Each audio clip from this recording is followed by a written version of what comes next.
En fait, ce que tu es en train de nous expliquer, c'est que quand on va mesurer, c'est ces attitudes et comportements-là qu'on va mesurer, puis qu'on va comparer avec...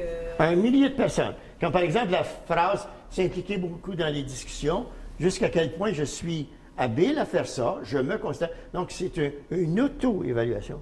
Mais l'auto-évaluation, on la compare aussi à celle de d'autres personnes, d'un millier d'autres personnes.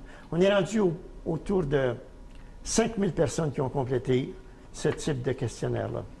Okay? Et puis, on a sorti, fait une extraction d'un millier de personnes qui ont comme caractéristique commune d'être en interface avec des gens dans une équipe qui viennent de différents milieux. Ça distingue ton approche de d'autres qu'on pourrait... Définitivement, c'est là qu'on se distingue. Et puis, on est capable de voir, c'est sûr que lorsqu'on a un gros plan, c'est plus facile. On voit que pour la mobilisation, on fait beaucoup référence à la dynamique des émotions, la dynamique qu'on identifie à celle de l'artiste. Que quand on est dans le mode organisé, on fait référence au juge ou à la rationalité et aussi au guerrier juge. Quand on est en mode communiqué, ben là, on a les 4 facettes de la personnalité parce qu'on entend un message par l'imagination, par la raison, par les émotions et aussi par l'action. Quand on est en mode juge ou guerrier, on est beaucoup préoccupé par la mesure des résultats par rapport à un objectif qu'on poursuivait. Et que quand on doit faire les ajustements nécessaires, ben là, il faut faire appel non pas aux anciens patterns, mais à des nouvelles façons de faire, nouveaux modes. Et puis celui qui va nous ouvrir la porte, puis dans le fond nous permettre d'aller dans le nouveau mode, c'est l'explorateur qui utilise l'imagination. Parce que les solutions d'aujourd'hui aux problèmes d'hier ne sont pas les mêmes qu'on avait hier. Donc, on est toujours en mode d'avancer, de sortir des sentiers battus, de faire autrement. Alors là, tu nous as parlé de tout ton modèle de base. Moi, j'aimerais peut-être savoir maintenant comment ça se concrétise dans les modules de formation d'employés supervisés. OK.